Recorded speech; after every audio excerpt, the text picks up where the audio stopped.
오늘은 예수님의 나심을 축하하는 성탄절입니다. 예수님 생일이죠.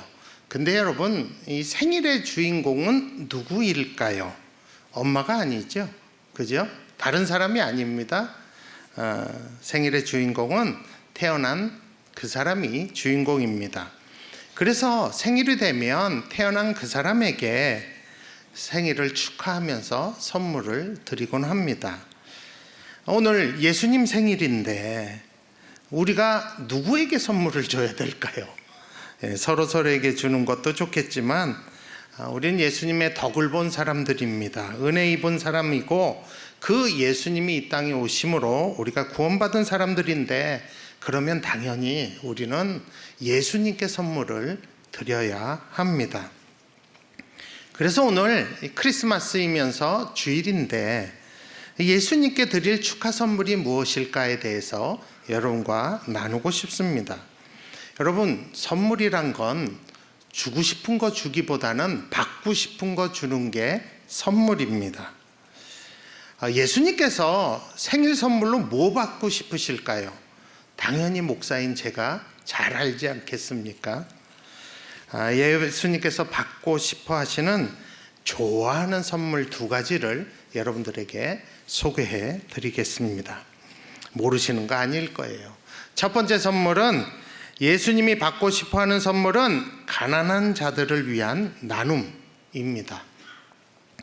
예수님께서는 그 당시에도, 오셨을 때에도 그 사회가 멸시하고 가치 있게 여기지 않고 무시한 가난한 자들을 의식하셨습니다. 그래서 자신이 오신 목적을 무엇보다도 가난한 자와 연관시켜서 친히 말씀하셨습니다. 여기서 가난한 자들은 경제적인 가난함을 가진 자들뿐만 아니라 병든 자, 갇힌 자, 눌린 자까지 다 포함이 됩니다. 가난한 자들을 향한 이 관심은, 사랑은 구약 때부터 하나님이 늘 갖고 계셨고 말씀하셨던 것입니다. 그래서 누가복음 4장 18절 19절에 보면 이사야 61장에 예언될 말씀을 인용해서 예수님이 이렇게 말씀하십니다. 주의 성령이 내게 임하셨으니 이는 가난한 자에게 복음을 전하게 하시려고 내게 기름을 부으시고 나를 보내사 포로된 자에게 자유를, 눈먼 자에게 다시 보게 함을 전파하며 눌린 자를 자유롭게 하고 주의 은혜의 해를 전파하게 하려 하심이라 하였더라 라고 합니다. 그리고 예수님이 이 말씀이 오늘 성취되었다고 말씀하셨습니다. 그러면서 예수님은 마태복음 26장 11절에 보면 가난한 자들은 항상 너희와 함께 있겠다고 말씀을 하셨고, 또 그 마태복음 26장 40절에도 보면 너희가 여기 내 형제 중 지극히 작은 자 하나에게 한 것이 곧 내게 한 것이니라. 이 작은 자가 가난한 자도 다 포함하는 의미입니다. 그래서 사도 바울은 갈라디아서 2장 10절에 보면 다만 우리에게 가난한 자들을 기억하도록 부탁하셨으니 이것은 나도 본래부터 힘써 행하여 왔노라 라고 고백하고 있습니다. 우리 노부터 푸른교회도 예수님이 가난한 자들을 기억하시고 돌보시는 것, 좋아하시는 것 우리가 잘 압니다. 그래서 보이지 않는 성전을 짓는 한 축이 이 가난한 자들을 돕고 자활시키는 일에 함께 하는 것입니다. 올해 여러분들이 귀하게 하신 이 헌금들로 11조와 주일 헌금 등등, 감사 헌금 등등 헌금으로 여러분 교회에서 재정으로만 나눔과 푸른 나눔에 지출한 것이 4억이 넘습니다. 그리고 별도로 푸른 나눔에 우리 성도님들과 성도님들의 기업에서 올 한 해 후원한 게요, 제가 이거 듣고 깜짝 놀랐어요. 5억 5천이 넘는다고 합니다. 제가 어저께 보고 받은 겁니다. 우크라이나 난민들 정착하는데 여러분들이 도와주셨고, 크리스마스 선물에도 6천만 원 이상 후하게 지원해 주시고, 또 우리 푸른 나눔을 정기 후원하는 분들이 이렇게 계시다는 것입니다. 저는 이게 우리가 예수님께 드리는 아주 귀한 선물이라고 생각합니다. 보이지 않는 성전을 짓는 것은 예수님이 정말 받고 싶어하는 좋은 생일 선물이 됩니다. 여러분 계속 관심 가져주시면 좋겠습니다. 그래서 지난주 공동의회에서 새해 예산의 35.61%를 우리 교회가 아닌 바깥으로 나누도록 여러분들이 동의 제청해 주시고 가결해 주셨습니다. 그대로 우리가 집행할 것입니다.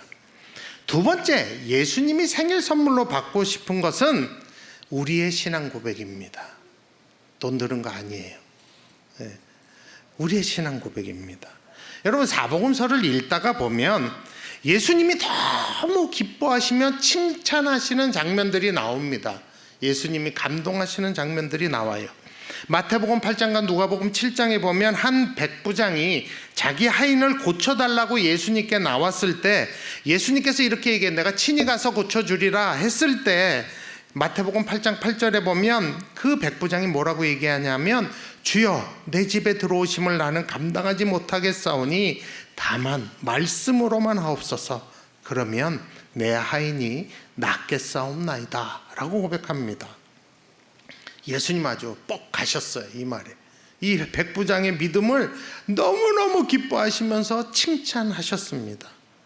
또한 마태복음 9장이나 마가복음 5장, 누가복음 8장에 나오는 예수님의 겉옷만 만져도 자기의 혈류증이 낫겠다고 하는 그 믿음을 가진 여인을 예수님이 기뻐하셨습니다.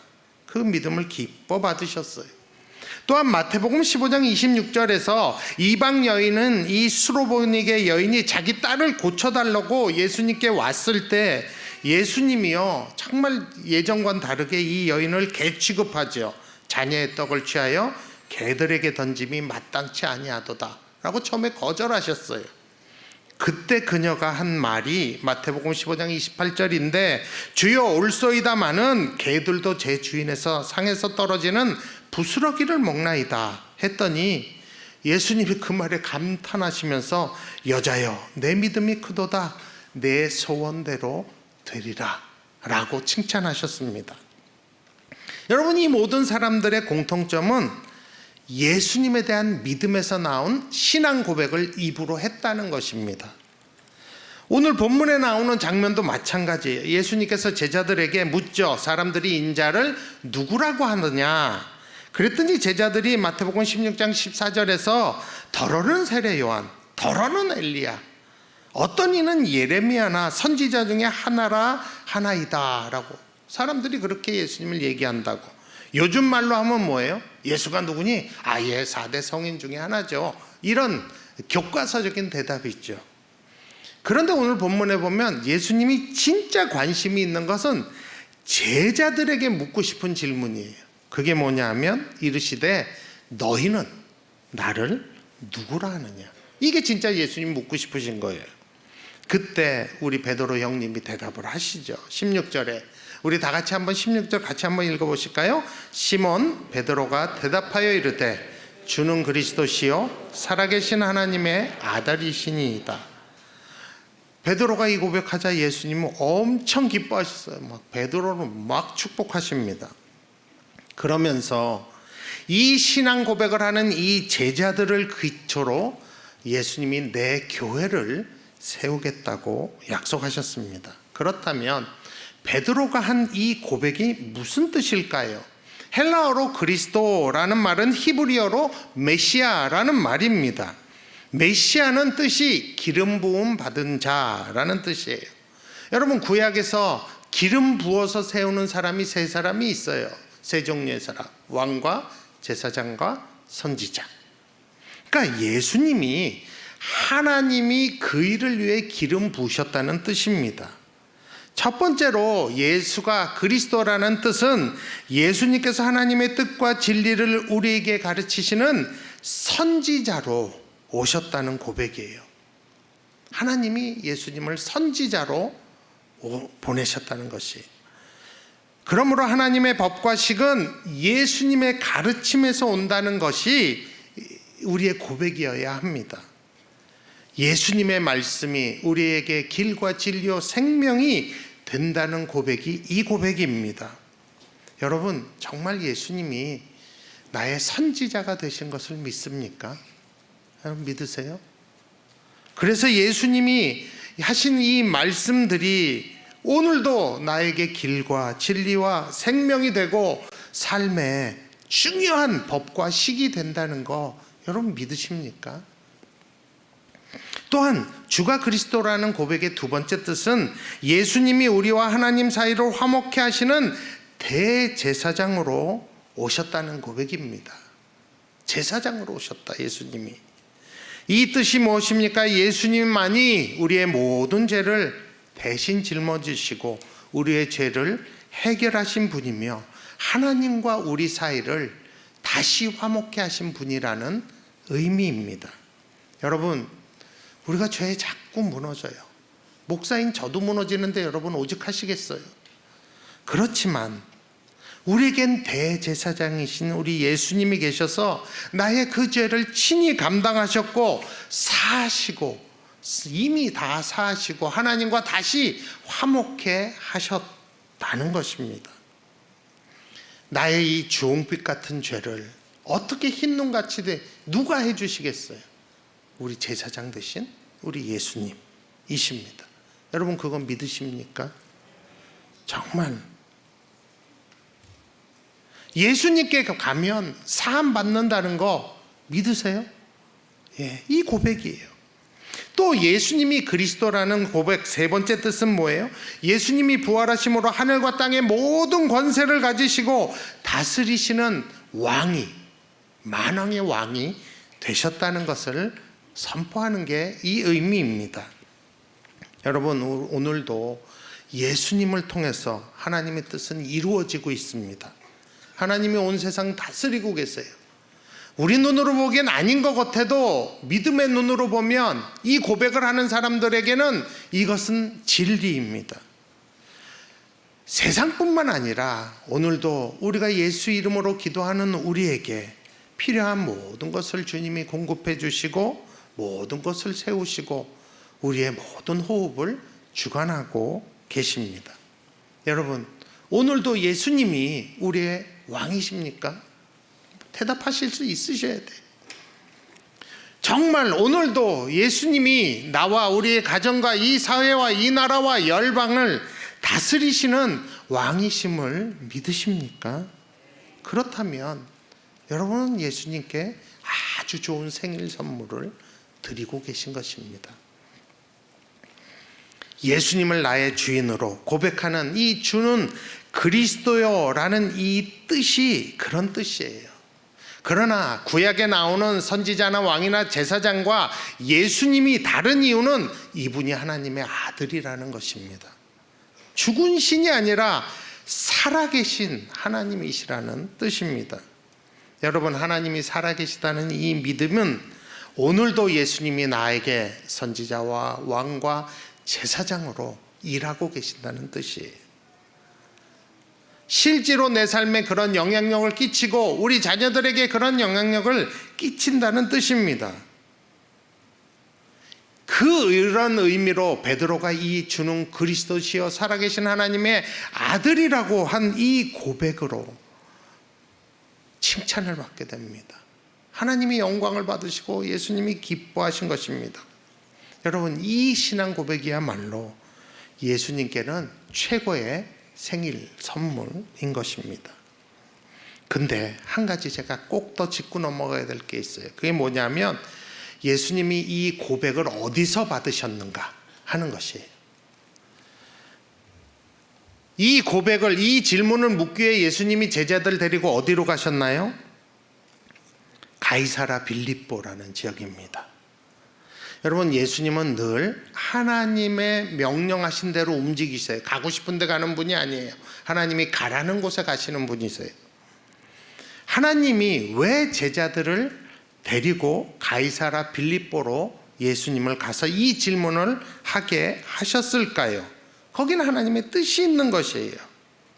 여러분 가이사라 빌립보는 사실 성경을 보면 여기에만 예수님이 이번에만 가신 지역이에요. 늘 가시던 지역이 아니에요.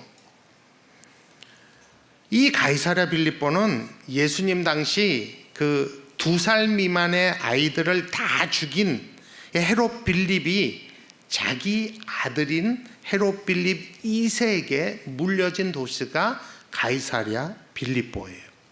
가이사랴라는 것은 로마의 황제를 뜻하는데 이것을 붙인 이유는 그만큼 이 도시가 화려하고 웅장하기 때문입니다. 그래서 헤롯 빌립 2세가 아주 이 도시를 멋지게 휘황찬란하게 만들어서 황제에게 헌정한다는 뜻이 있어요. 그래서 가이사랴 빌립보예요. 그 당시 전 이스라엘에서 가장 화려하고 번화한 곳이 바로 가이사랴 빌립보입니다. 여기에 비하면 갈릴리는요 총구석이에요. 가이사랴 빌립보에는 으리으리한 건물들, 화려한 동상들, 신전들이 엄청 많았다고 합니다. 여러분 시골 살다가 서울 오면 눈 휘둥그레해지는 거 아시죠? 가이사랴 빌립보의 수많은 우상들, 로마의 황제들의 흉상들, 휘황찬란한 신전들이 그 많은 도시에 예수님이 제자들 데리고 가신 거예요. 촌놈들 12명 데리고 가신 거예요. 그렇게 13사람이 상경해서 그 화려한 도시의 한복판에서 예수님이 제자들에게 물으신 겁니다. 너희는 나를 누구라고 하느냐? 아무것도 없는 광야에서 물으신 질문이 아니에요. 화려한 동상들, 귀티나는 사람들, 부의 상징인 그곳에서, 북적대는 그곳에서 촌스러워 보이는 옷을 입으신 예수님이 진짜 촌뜨기 같은 제자들에게 하신 질문이 그거예요. 여러분 제자들은 이 당시에 별 보장도 없어요. 뭐 잘 된다는 보장도 없어요. 그리고 늘 그냥 그렇게 돌아다니며 살았던 때예요. 이것은 마치 정말 우리의 눈을 현혹해 하는 화려한 것들, 좋은 것들이 많은 바로 이 세상에서 정말 개독교가 돼서 욕먹는 그런 초라해진 그런 교회의 모습 상황 속에서 예수님이 물으시는 질문과도 같다고 저는 생각합니다. 이런 속에서 너희는 도대체 나를 누구라고 하느냐? 예수님이 물으시는 거예요. 우리가 다 알죠. 베드로의 대답은 주는 그리스도시요 살아계신 하나님의 아들이시니이다 예요. 여러분 이게 무슨 뜻일까요? 예수님, 우리가 진짜 초라해 보이고 미래도 불확실해 보이고 정말 세상이 우리를 이길 것처럼 보여도 예수님이 우리의 주인이시고 선지자이시고 제사장이시고 왕이신 하나님의 아들이십니다 라는 뜻입니다. 그리고 우리는 그 주님께 모든 것을 걸겠습니다 라는 뜻이고 절대로 세상 것과 주님 바꾸지 않겠다는 신앙 고백입니다. 그러니 예수님이 놀라시고 기뻐하시죠. 생일 선물로 드림직하죠. 여러분 이 고백이 오늘 우리가 예수님께 드려야 하는 생일 선물입니다. 예수님 말고도 우리 눈과 마음이 갈 곳이 얼마나 많은 세상에 우리가 살고 있습니까? 탐욕 가득한 뭐니 해도 머니가 최고라고 황금망능주의에서 우리가 사는데 이 가운데서 우리는 오직 예수, 오직 믿음 이거 갖고 살겠다는 고백하는 우리가 바로 이 고백이 예수님께 오늘 우리가 드려야 할 생일 선물입니다. 여러분 이 고백은 우리 힘으로 되는 건 아닙니다. 성령님이 우리와 함께 하셔야 돼요. 근데 여러분 성령이 우리 안에 계세요. 그래서 여러분들 다 여기 나와 앉아 있는 거예요. 그게 증거예요. 그게 기적이죠. 이런 세상에서 여전히 주님을 사모해서 예배의 자리로 나와서 예수를 그리스도라고 고백하며 신앙 고백하는 우리, 이거 기적입니다. 하나님이 우리를 택하셨다는 증거입니다. 이 고백을 제대로 하나님께 하지 못한 분들이 계시다면 오늘 똑똑하게 해주시기 바랍니다. 자, 우리 같이 한번 이 베드로의 고백을 나의 신앙 고백으로 예수님께 드리는 생일 선물로 우리 한번 주는 그리스도시여 살아계신 하나님의 아들이시니이다 라고 한번 같이 고백해 보시겠습니다. 다 같이 한번 고백하십니다. 주는 그리스도시요 살아계신 하나님의 아들이시니이다. 여러분, 이 한 주 송구영신 예배 때까지 이 고백 좀 많이 하셨으면 좋겠어요.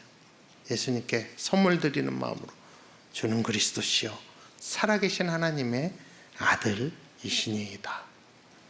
꼭 고백하셔서 우리 예수님 기쁘시게 해드리는 저와 여러분, 또 높은 푸른교회 되기를 원합니다.